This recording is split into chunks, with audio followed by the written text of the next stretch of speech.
So happy that everybody's here. And I'm really happy that we're able to do this. So again, this is the student panel navigating careers with a disability. We will be talking to our panelists and asking them questions.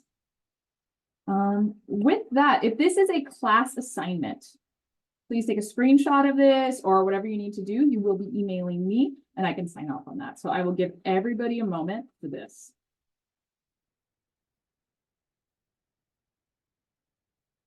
And I will return to this slide as well if you need it. If you are a career advocate, so this is only for faculty and staff. So I will say that one more time. This is only for faculty and staff who are attending this. Please take this QR code and this attendance form will go to Marianne Nguyen. I'll give everybody a moment for that one too. Okay. I'd like to welcome our panelists. We have David Luong, Lauryn Hwang, Destiny Islas, and Jessica King. Here we have everything listed for their majors and their expertise. So for example, David is a physical therapy aide. He's majoring in kin, exercise, and science. Lauryn is a student assistant currently. She's in accounting. We have Destiny. She's on the teacher track success coach and public admin. And we have Jessica King, our University Writing Center tutor and creative world and conflict.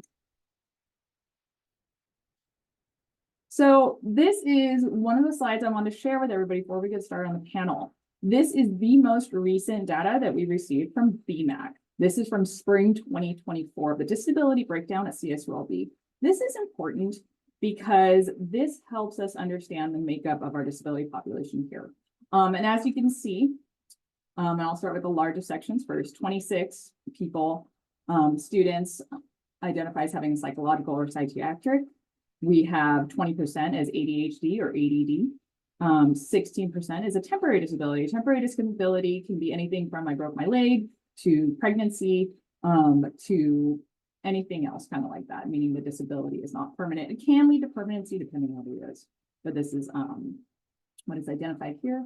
And then we have other functional limitations. And as we see, it breaks down a little bit smaller in some of the more definite ones like deaf and hard of hearing or autism spectrum or visual limitation, etc. But I feel like this is important because again, these are people that we know every day, people that we work with, people that we see in class, people that we talk to, maybe even some of our friends or peers. And this is something that we do, BMAC does, and then when I say we, I work with BMAC as well, that we do to share and to look at the makeup of our students.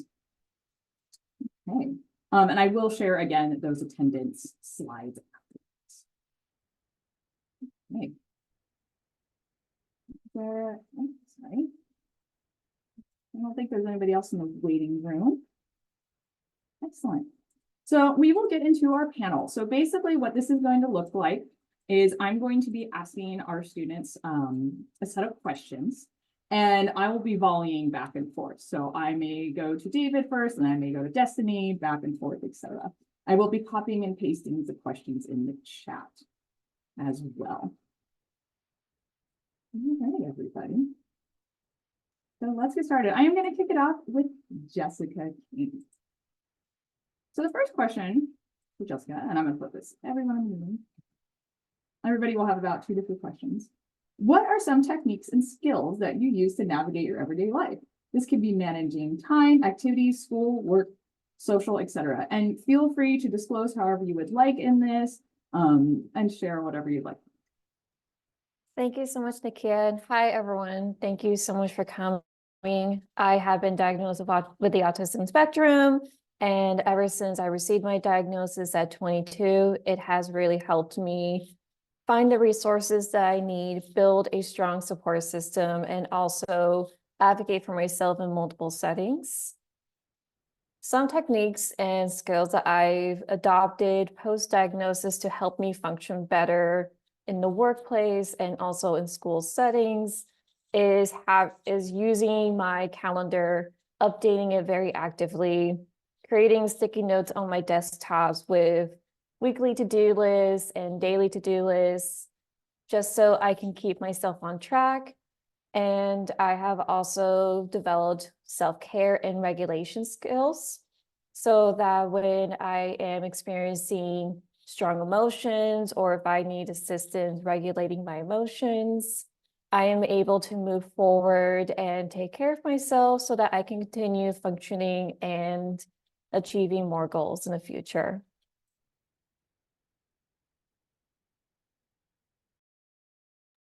I think you're muted. If anyone has any questions in the chat, for anybody, feel free to put it in there and we will be pulling those till the end. So if Jessica says anything, or Destiny, or David, or Lauren says something that you want to hear more about or learn more about, please put that in the chat. And feel free in the chat just to share your thoughts or anything you'd like. Okay, I'm going to pivot over to David. What advice do you have for individuals with disabilities who aspire to pursue their passions and overcome societal challenges or misconceptions? Same for you, David. Feel free to disclose as much as you would like. In regards to that question itself, first and foremost, hi everyone, and thank you for being part of this panel and hearing us out.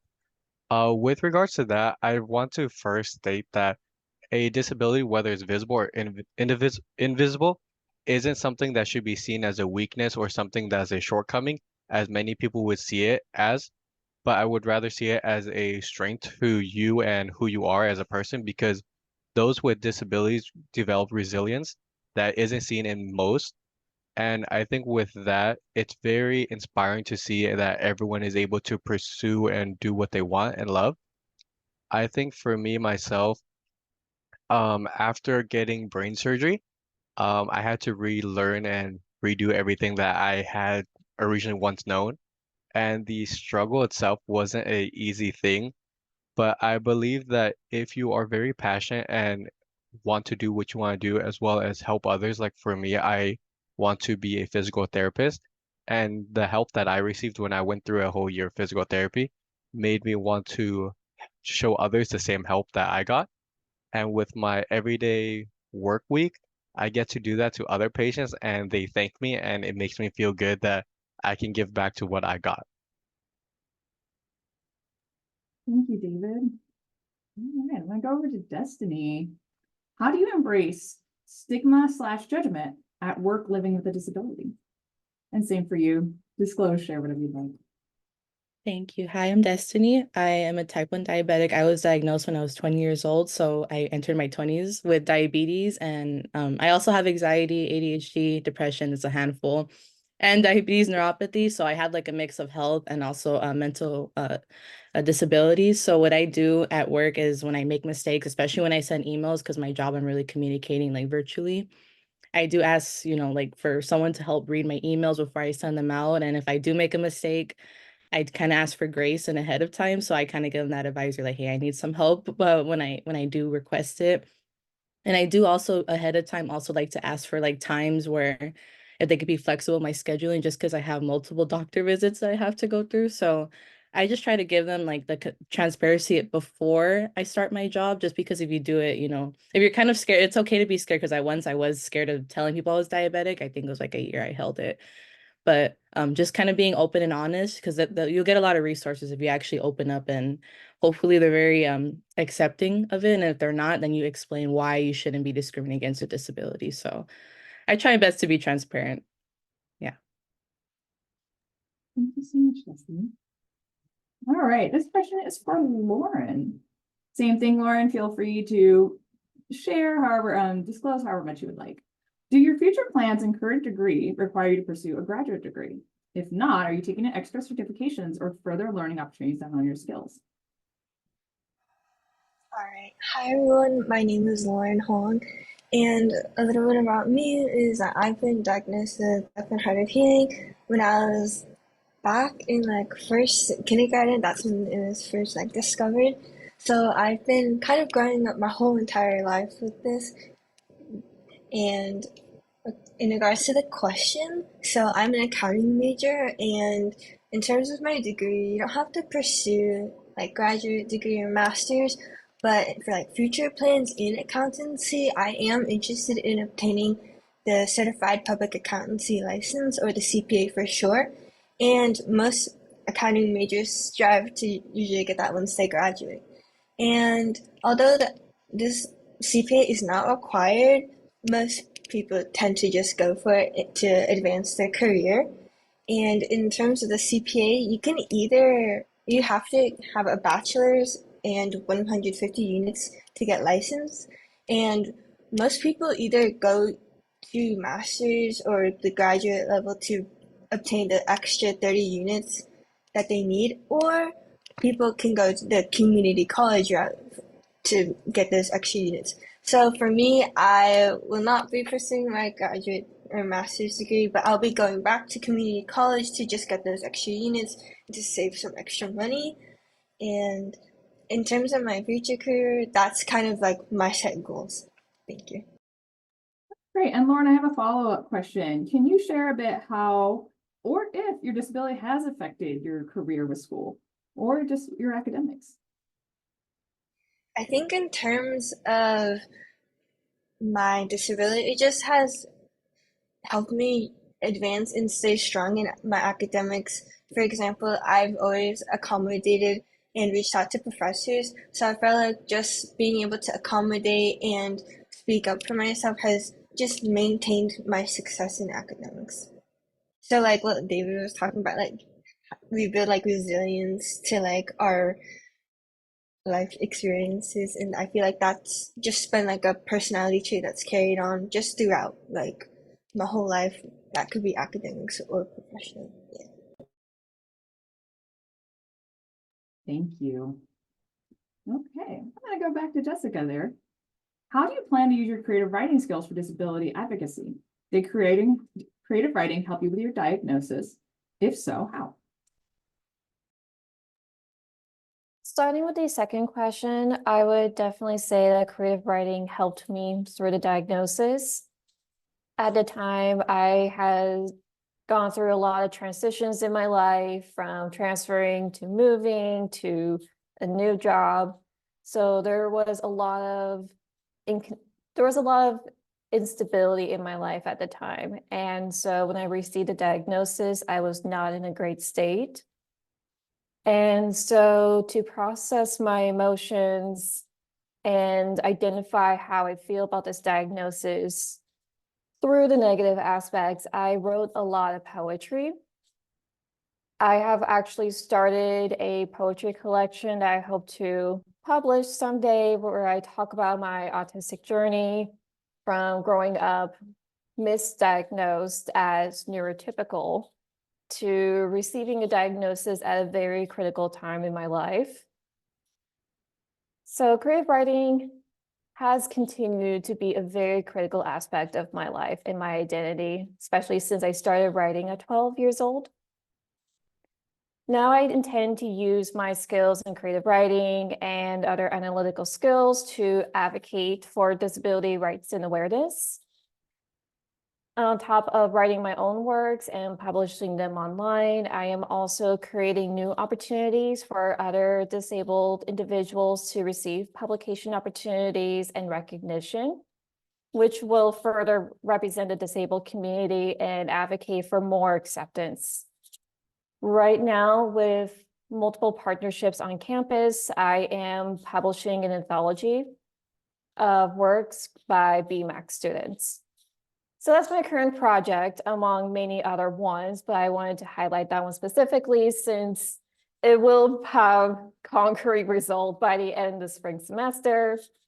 So that's how I am integrating my lifelong passions and skills into my advocacy today. Thank you so much.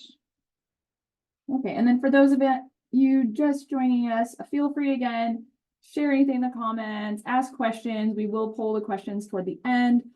If you put it in the comment section or the chat. And then of course, if there's anything else you'd like to add. All right, back to David. As a KIN student pursuing graduate school, how do you plan to manage your work and school life balance? You can also reflect on how you did this in your undergrad. In terms of my undergrad itself, I think that was a bit more of a juggle just because with even the career council, when I was talking with one of the staff members there named Matthew, I was talking about him how I was really struggling to manage everything just because when I was not in school, I was always helping out family with different things and training just to strengthen my body again, just because of my different health conditions. I had to make sure that I was well enough to attend. And I think a major part of that was just because I was not in a great mental place at the time when I had to, after my surgery, because I had to miss a whole year of school. And I saw my fellow classmates just advancing and going further than I was. And so it put me in a state where I wasn't happy with what I was doing. And so I was always pushing myself to work harder in school, attend gym sessions, and helping out my family. And so managing time was a bit more difficult in terms of the time that I allocated to myself to sleep.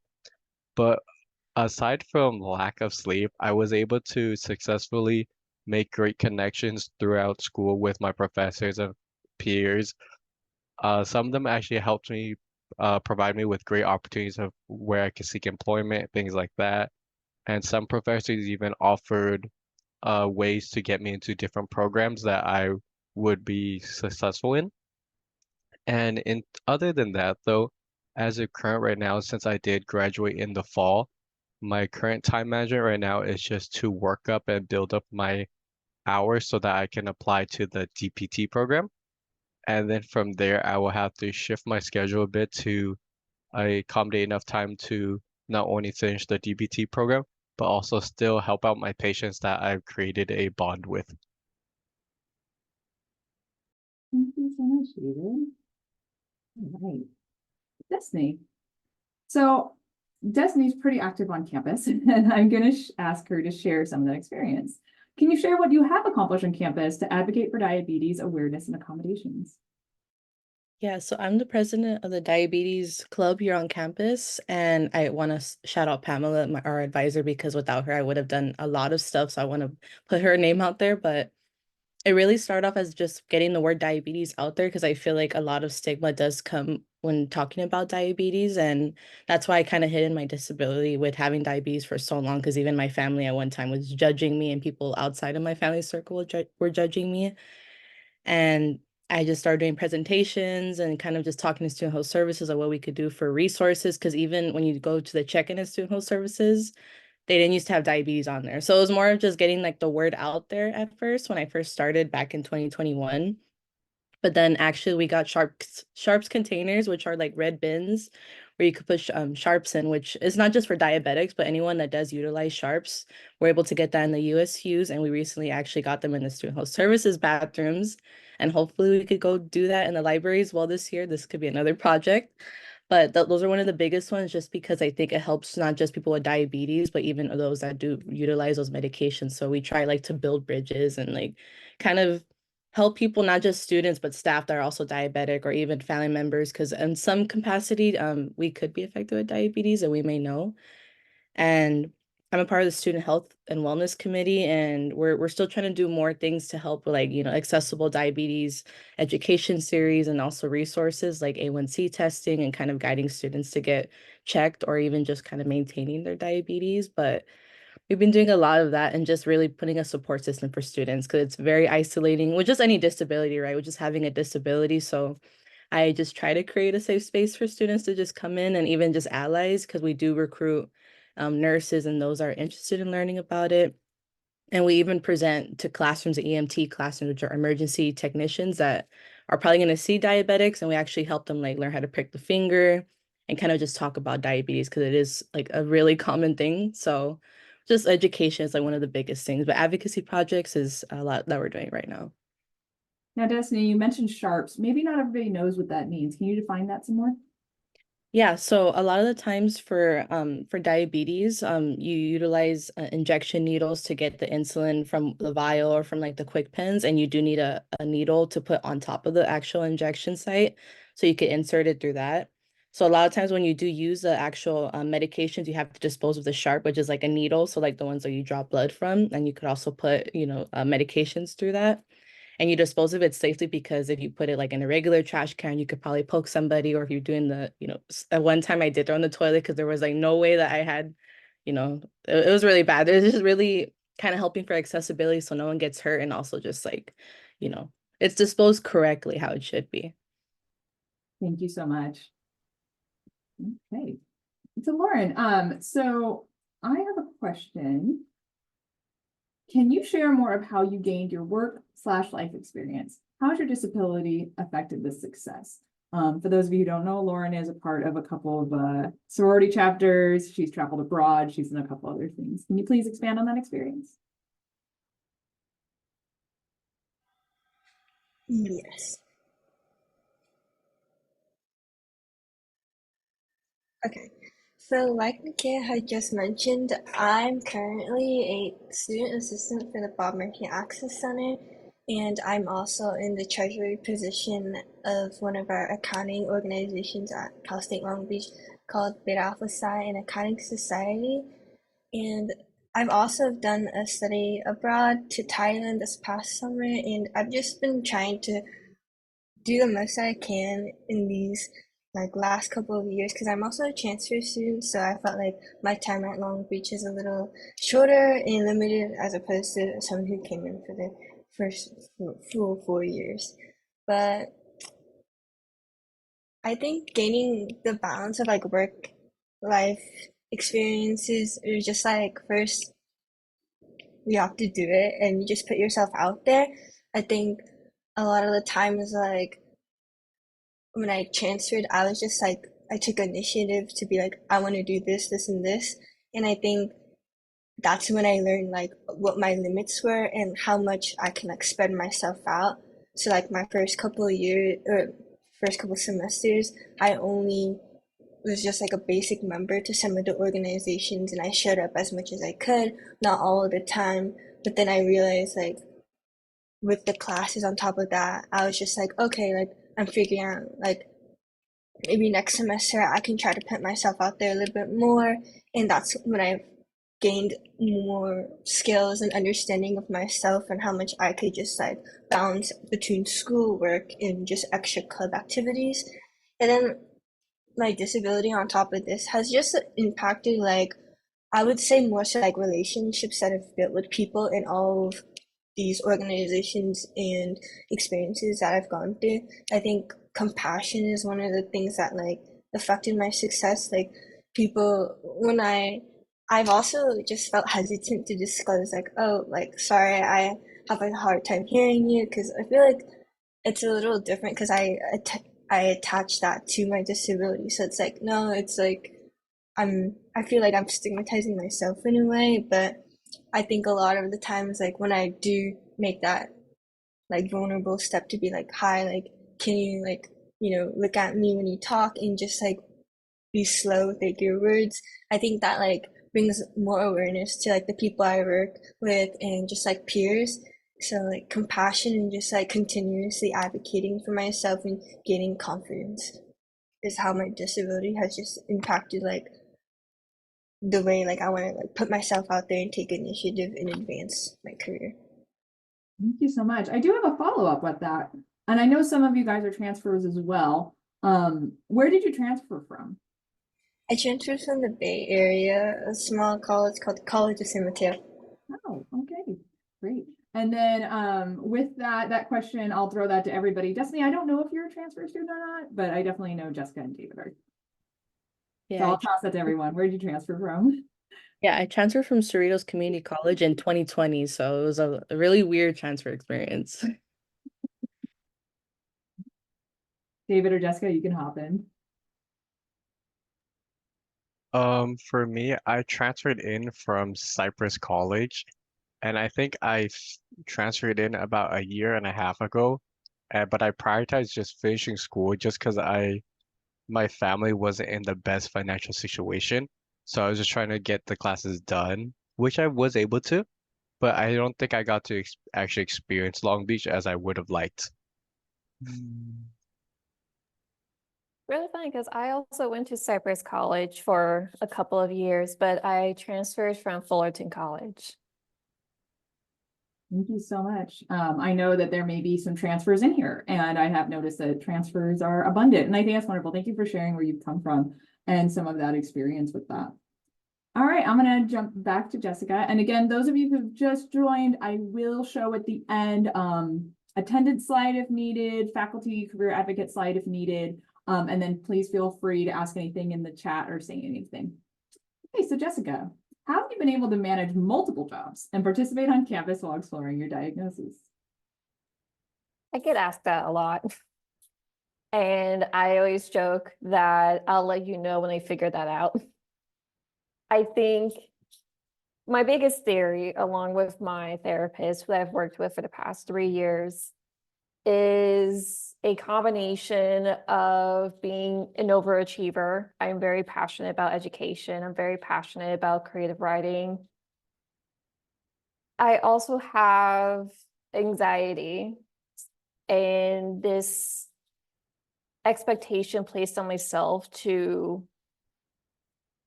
prove my worth, which I think has originated from a lot of different aspects in my life. And I think through my autism, just having to prove myself even harder than my peers. And there's probably also the ADHD, which allows me to be able to multitask and not dig myself 6 feet deep. I also find I'm very passionate about the things that I do, and that also energizes me to keep pushing forward, to keep saying yes to new projects. I have been learning boundaries and also reminding myself that self-care is very important and to also give my time to rest. But I think it is a combination of having the attention span, having the energy, and just having the drive to do everything that I do, from working multiple tutoring jobs to pursuing a double major to doing advocacy on campus in the community. So much. All right, back to David.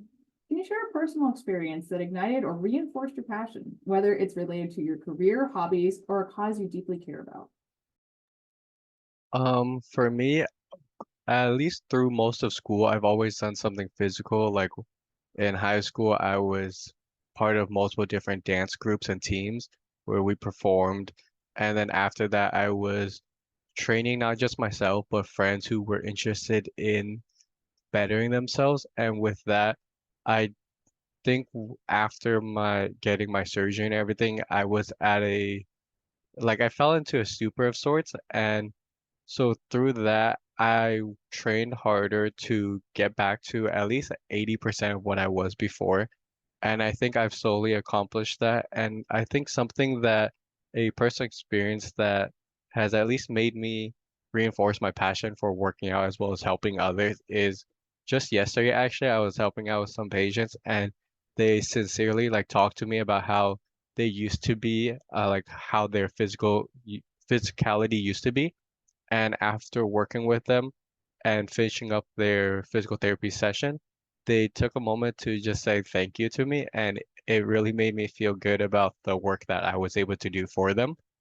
And at least, at the very least, help them feel less pain and get to a bit better to where they were. Great. Thank you, David. I am seeing some questions in the chat, so I'll be pulling those later. Great.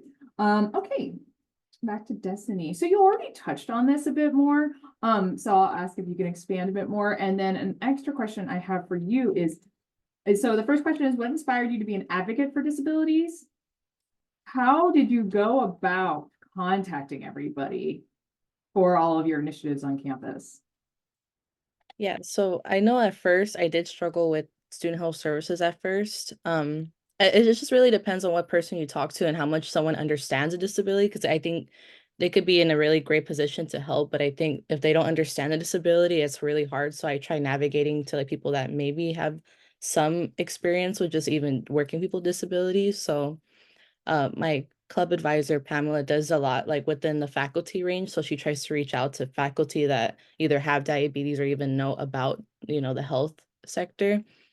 And for recruiting students to kind of come with these initiatives and also join alongside, it's more of just those that I think that most of them are diabetics. I think some club members aren't, but there's some that are. And usually those are the ones I like to advocate because they know more because they lived through the experience. So we invite everybody to kind of come in, but it's more of those that have diabetes are more comfortable. So like kind of like creating a pathway for advocates to not be scared, because some were scared at first, but now they're like, I want to jump in and hopefully, if you have like something that you want us to sign or like be a part of, just let us know. But it's still a baby club, so it's still growing, but we are definitely getting hopefully more better by the next fall that we can get more people.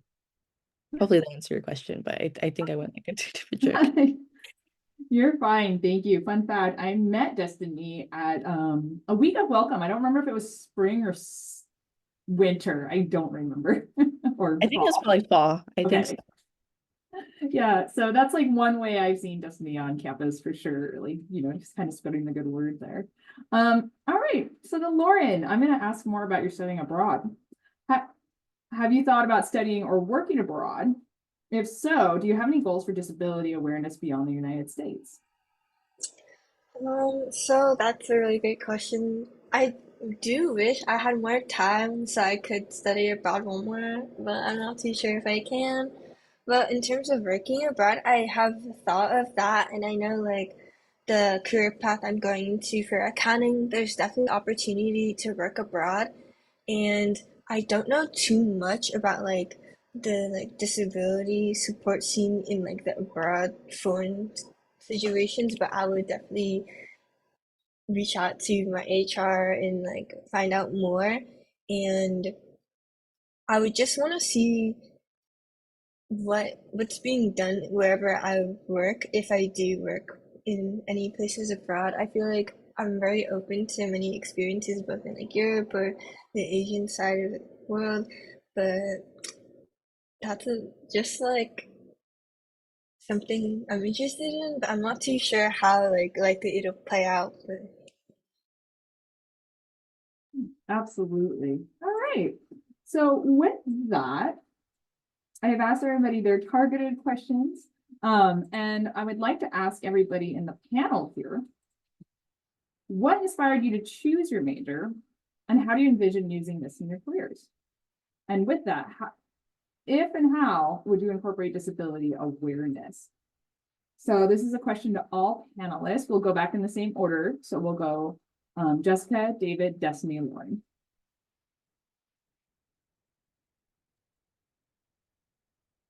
I would say my primary major, which is creative writing, was kind of a no-brainer for me because I've been doing creative writing since I was 12 years old. As I mentioned earlier, I would spend all my free time and even oftentimes class time to read blogs and articles about how to be a better writer. I would watch YouTube videos by authors, how to write better, and I would read endlessly all the time. I would get through many books a week. So by the time that I got to college, I wanted to be an English major. And I did a field trip to Cal State Long Beach, and that's when I found out they had a creative writing program. And I was like, well, that's where I want to go.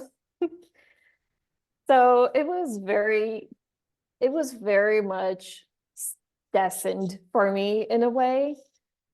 And then I committed to going to the MFA program, and I've come to realize that that's not the right path for me anymore.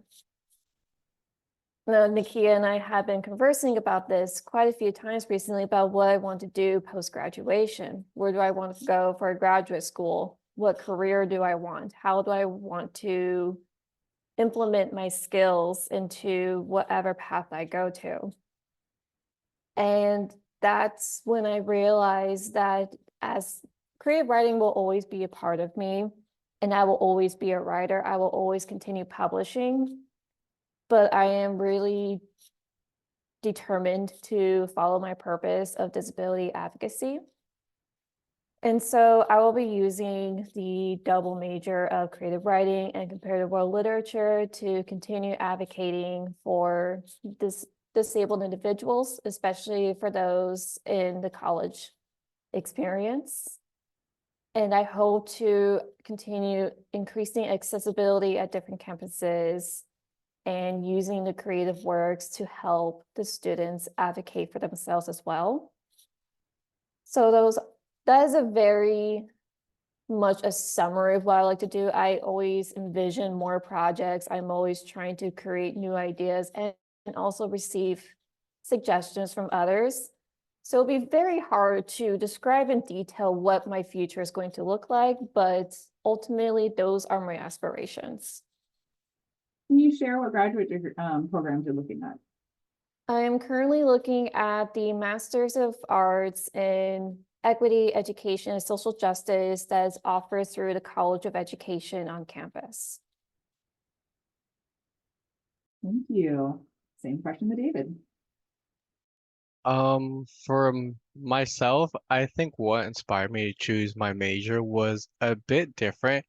I think growing up for me in an Asian household, especially with all the expectations and stereotypes, you were always grown up or taught to choose a career that was like in medicine, law, or something like that.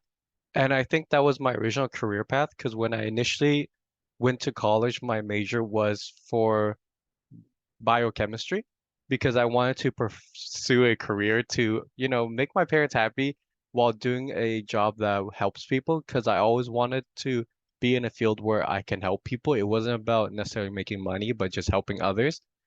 And as I was going down the career path, as more classes I took, I was like, I enjoy helping people, but I realized that you don't necessarily have to be a doctor of sorts to help people. And so I started dabbling in different careers and fields where like I started working in food, I started working with cars, things like that. And I saw that each of these different professions was able to help people in different ways. And it made me see that, hey, I don't have to pursue what my parents or family want as long as it makes me happy and I can still help people. And then after my surgery and going through physical therapy itself, I realized, hey, this follows what I want in terms of helping people.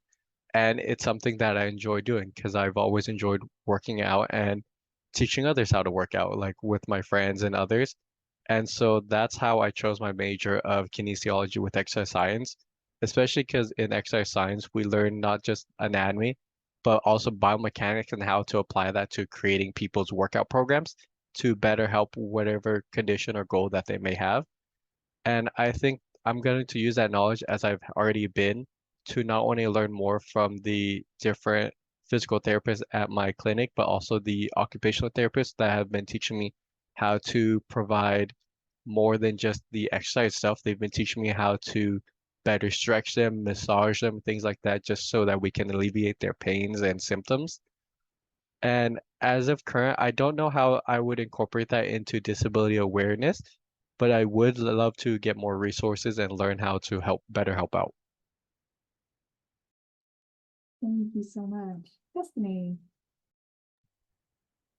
Yeah, so I always tell people it's funny. I love working with children, and I was an elementary major or elementary prospective elementary educator in my undergrad with hopefully going to get a credential in special ed. But the year that I was about to graduate, I did student government, and that's when I got my foot in the door for kind of like disability advocacy as a commissioner for disability affairs. And I just really fell in love with it, and I started getting more into like learning just like diabetes specific like internships and like fellowships. And once I did a fellowship with a diabetes link, that's when I was like, okay, I think diabetes advocacy could be something that I learn more about. So what I did is I just went in my master's program at Cal State Long Beach with the public administration major. So it's not really necessarily politics that I'm studying. It's more of like being in the nonprofit world and kind of seeing like how budgets work within our communities and stuff like that. So it kind of prepares me to be maybe in a nonprofit for diabetes, like American Diabetes Association, or even children with diabetes. So I really been enjoying my time in the public administration program, and I hope to one day make a nonprofit of just helping, young children and, low income families getting accessible care for not just diabetes, I think just in general, just accessible healthcare, because that is such a huge thing. And I'm still working with Diabetes Link and even the Diabetes Patient Advocacy Coalition at the moment. So I'm trying my best to still like incorporate disability awareness, and also kind of mention like Cal State Long Beach, like, in the college level, we're starting to get more awareness. So hopefully it's more of a bigger thing. Disability awareness in general is definitely really important. And because anyone can get disability at any point, right? And sometimes it can go undiagnosed. So we just try to get the word out there. It's invisible disability, just like your profile picture, which is amazing. I need that profile picture. for my museum background. But yeah. Absolutely. I think I'll have to dig up that file, but see if I can share with everybody. Lauren, same question for you. All right. Lastly, I would have to say that as David was talking, I could resonate with him when he was sharing about how like the Asian stereotype and the parent expectations. I would say originally I wanted to go into like the doctor route and I was really interested in skincare, so I was like, okay, I'm gonna pursue dermatology and everything. But it was a little like difficult and or very, very difficult and it just didn't work out with me. And so I just ended up becoming a general business major, and there's like a bunch of factors that were considered to like why I specifically decided to concentrate in accounting.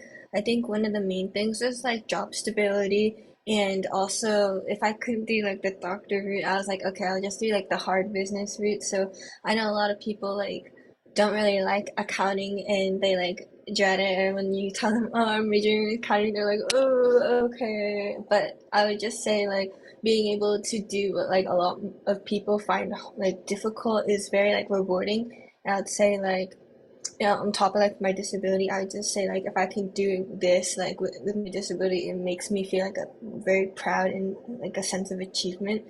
And then in terms of like incorporating disability awareness, I think just like showing up and like disclosing the fact that I need certain accommodations to help me succeed in like my career will open up the doors to like people first of all being aware, and secondly just for accessibility, because I mentioned before I'm a student assistant for the Bob Murphy Access Center at Cal State Long Beach, so that has also just exposed me to like the importance of accessibility to everyone, and like everyone has been sharing, anyone can be like impacted by a disability, whether themselves or maybe someone they know. So I just feel like the accessibility piece is like where I'm will strive to incorporate more for disability awareness. Thank you so much. Wonderful. Jessica had a question for everyone. I was curious to know if the other panelists also have the first generation experience. I do.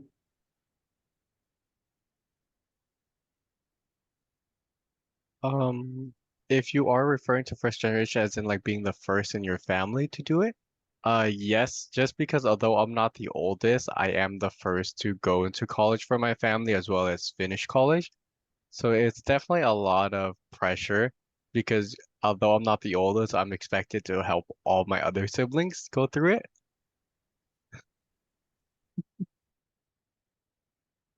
Yeah, I totally understand the sibling part. I am the first one on both sides of my family to go to actually get a bachelor's degree and be in a master's program, so it's been very difficult.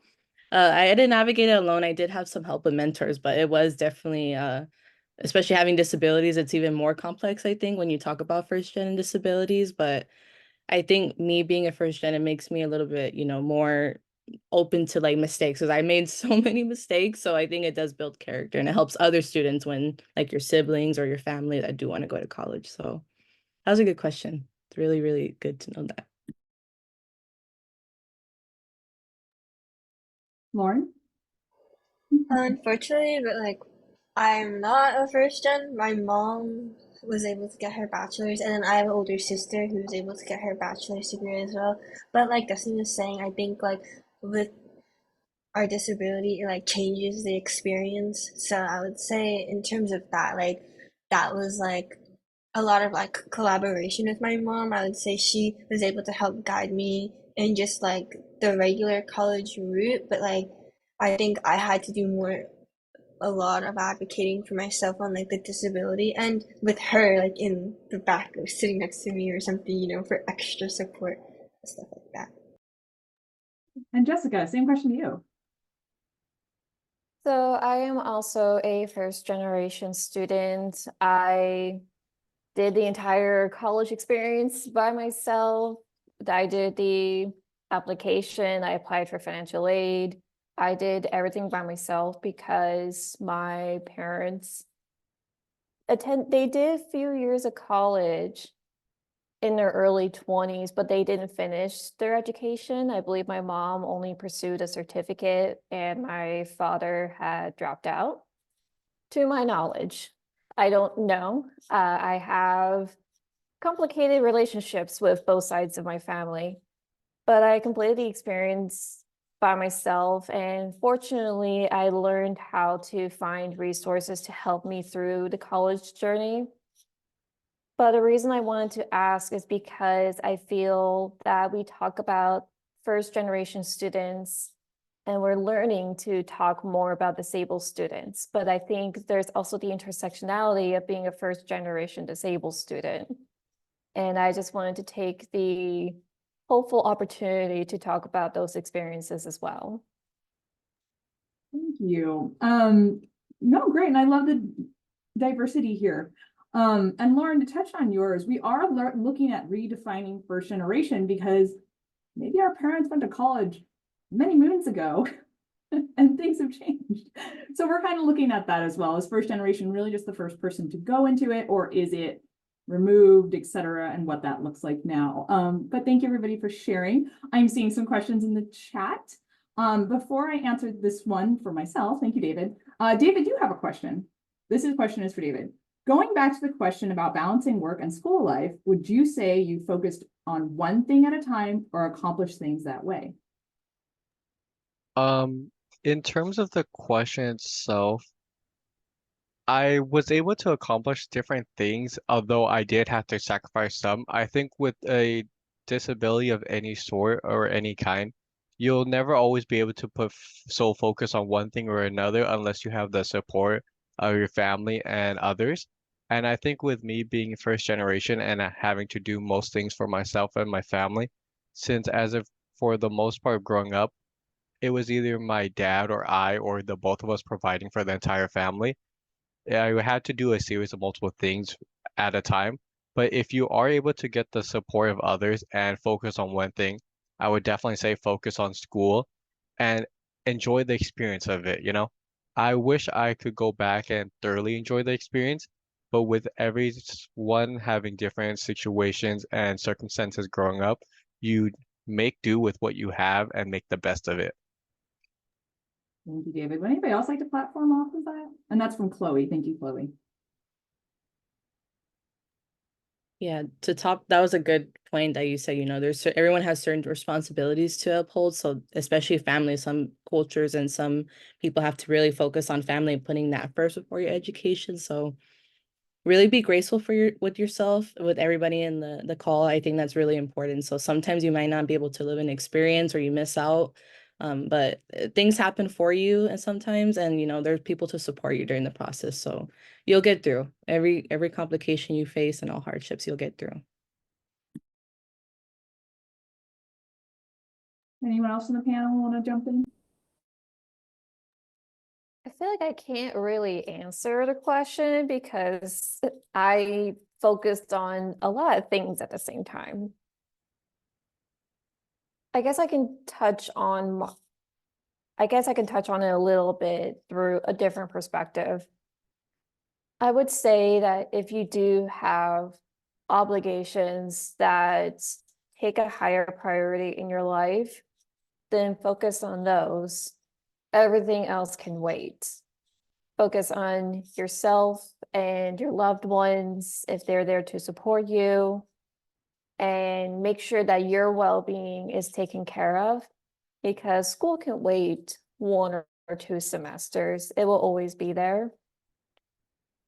Even though I didn't have family support since I started college, I had the fortune of building relationships with staff and faculty at each campus that I've been to.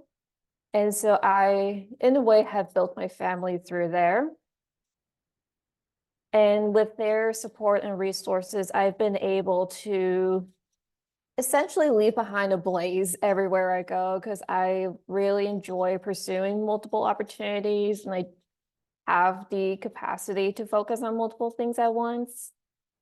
But that is only my experience. If you do not have the interest or even just the energy to do multiple things at the same time, that's totally okay.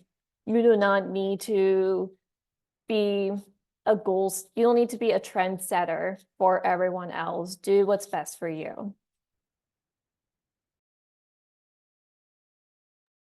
I think adding on to what Jessica mentioned, I think she is right about that, where college will always be there. Because for most transfers who transfer in, you, especially if you start at the community college level, you see people from all walks of life. Like when I was at Cyprus, I saw parents who, after they had their kids, wanted to go back, people who finished the military.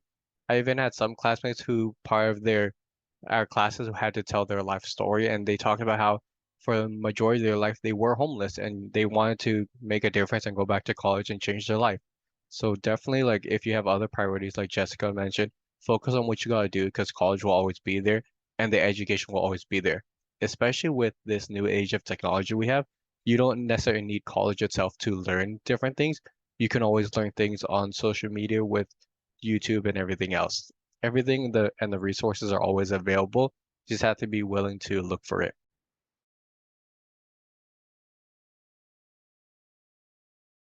Lauren, did you want to add anything?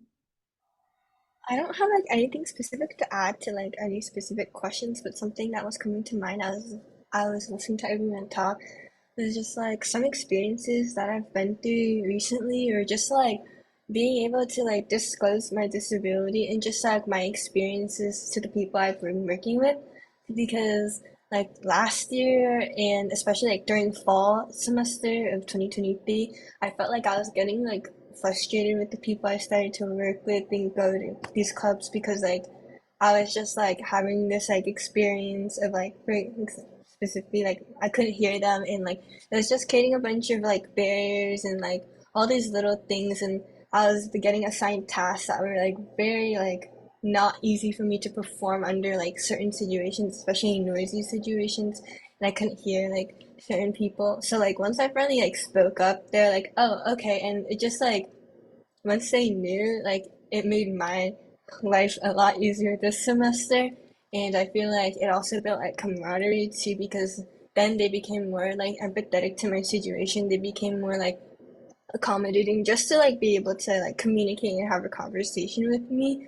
And also like in my work, being able to work with people who are understanding of like, oh, like they'll take a phone call. So like when the situation's like very noisy in the office, they'll take the phone call for me because they know like I get really stressed under the situation. So I think just being able to share, like David said, like your story, I think you you definitely are like entitled to how like much you want to share and how comfortable you are.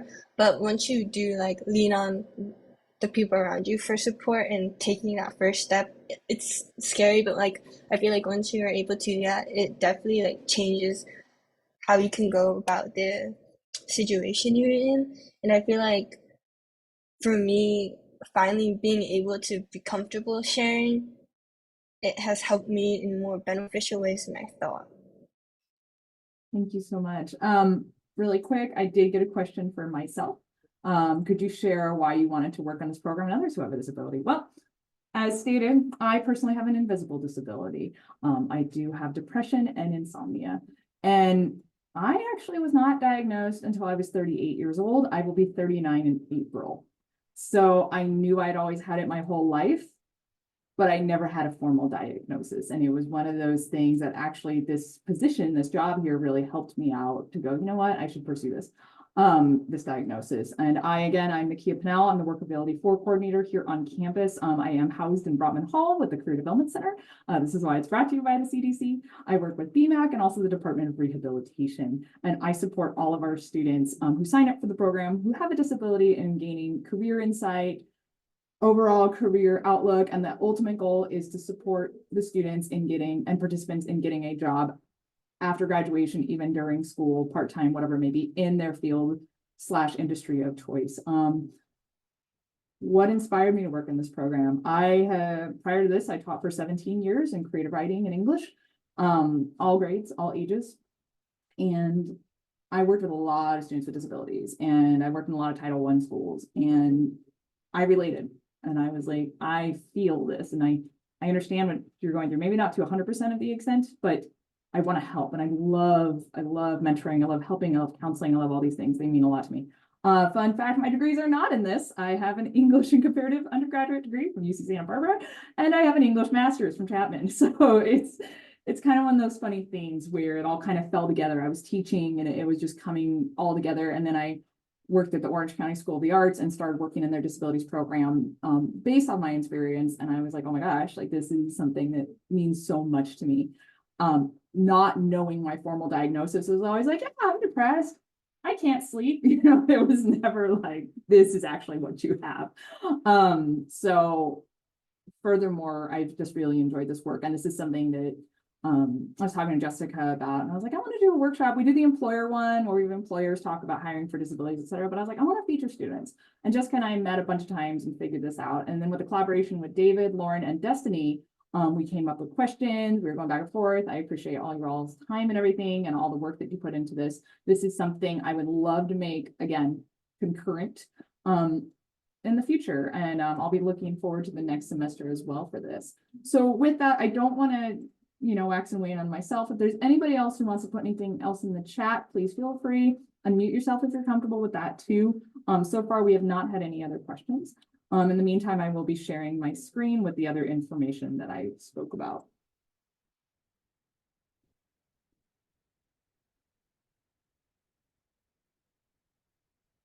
Okay, so with that here, this is the Career Development Center. And I will be emailing all of this to everybody. You will get a copy of the slides. You'll get a copy of, I'm actually going to send everybody like this background and a couple other things too. Okay, so anyways, this is me. Amanda Torres is here. She is our workability specialist. She has been in the background helping with everything else. Amanda she may not be able to hear me. We've had some tech issues. I can hear now. I fixed it. Yay! Amanda, can you turn on your camera and say hi? Yeah, I was trying to do that. Hi, everyone. Work with BMAC as well. This is the Job Accommodations Network, also known as JAN, Support with Disclosure, Department of Rehabilitation, which is a program here in California that supports with funding and tuition for students with disabilities. If you want to learn more about that, you can email us. These are a big old resource list that Jessica compiled. Jessica, can you speak a little bit more about this? Because I don't want to botch anything. Sure. So I've been doing a lot of research and exploration in disability studies since that is my academic specialization. As Nakia and I were brainstorming how to put together this presentation, I like having resources. I like having support from experts. So I asked if I could provide resources to further supplement our workshop today. And so I just explored Google and I found these resources that are publicly available. They talk about different aspects of disabled workers in the workplace. Like the first one is specifically for the CSU system. So that one is a little bit more unique, but if you're interested in how you can support accessibility and accommodations in the work field, I highly recommend checking out these sources. Thank you. If you do have to go, attendees, we understand. And then really quick, of course, if you are a faculty and staff or career advocates, QR code, that'll go to Marion Union. If you are a student needing proof that you were here, here's the information as well. Okay. I can't thank everybody enough. Everybody has been so amazing. This has been wonderful. I know that we are at time, but if any of the panelists have any parting words or anything they'd like to share, I'd like to invite that now.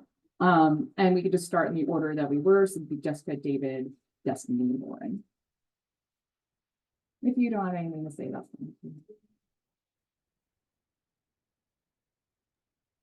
fine. I think for me, just any parting words is that please continue to pursue your passion and don't be shy or afraid about your disability or letting others know about it, because the help that you can get is really amazing and helpful. And for those who attended, if you aren't comfortable asking the questions in the chat or right now just in the Zoom, feel free to let us know, and you can always get our emails to talk to us too about it. And if you're comfortable, panelists, in sharing that, throw it in the chat. Thank you, David. Anyone else like to add anything? I would like to second that notion. I am participating on campus in the community as a professional activist. You may see me around with different projects like with BMAC and with the Career Center. But if you do have any questions about my experience or about disabilities or anything related, I'm always happy to have a conversation with you. I really do enjoy these discussions, so you're doing me a favor by reaching out.